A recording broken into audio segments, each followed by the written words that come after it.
Hello everyone, welcome back to our channel. কেমন আছো সবাই? আমি তো অনেক ভালো আছি। আজ তো স্কুলে বাংলা পরীক্ষা, আর যেহেতু আমি বাংলার টিচার তার জন্য আজকে তো আমার প্রচুর চাপ ছিল। প্রথমেই চলে গেছিলাম একটা রুমে গার্ড দেওয়ার জন্য। আমাকে দেখা মাত্রই তো ওরা কোশ্চেনের অ্যান্সার জিজ্ঞাসা করা শুরু করে দিয়েছিল। তো আমি ওদেরকে বলেছিলাম যে তোমরা প্রথমে লেখো, লাস্ট 15 মিনিটে আমি তোমাদেরকে একটা করে উত্তর বলে দেবো।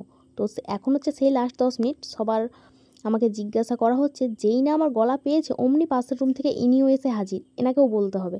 তো যাই হোক, যখন এদেরকেও বলেছিলাম তারপর বেরিয়ে আমি তো ওকেও বলে দিয়েছিলাম একটা কোশ্চেন। চলো, পরে যেহেতু আজকে বাংলা পরীক্ষা ছিল আমি অন্যান্য রুমে গিয়েও দেখেছিলাম কারো কোনো অসুবিধা ছিল নাকি। ডাকছিলে?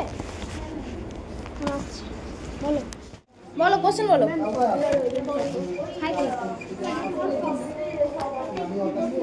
কোনটা? ফার্স্ট হাফের পরীক্ষা তো কমপ্লিট, এরপরে টিফিন করে নিয়েছিলাম কারণ সেকেন্ড হাফ শুরু হবে।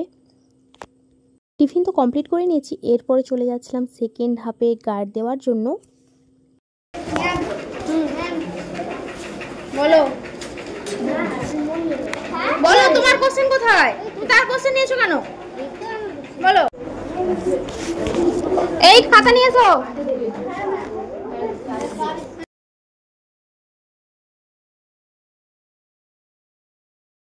এক্সাম শেষের পরে সমস্ত খাতা নিয়ে তো আমি যাচ্ছিলাম বাড়িতে। আর সত্যি কথা বলতে আজকে তো প্রচণ্ড ক্লান্ত হয়ে গেছিলাম কারণ আজকে বাংলা পরীক্ষা ছিল। আর আমি যেহেতু বাংলার টিচার সেই কারণে আমাকে প্রতিটা রুমে গিয়ে জিজ্ঞেস করতে হয়েছিল যে কোনো কোশ্চেন ভুল আছে নাকি, কারণ প্রশ্ন ভুল হলে আমাকে চেঞ্জ করে দিতে হবে। তো চলো, দেখা হচ্ছে অন্য কোনো নেক্সট ব্লগে।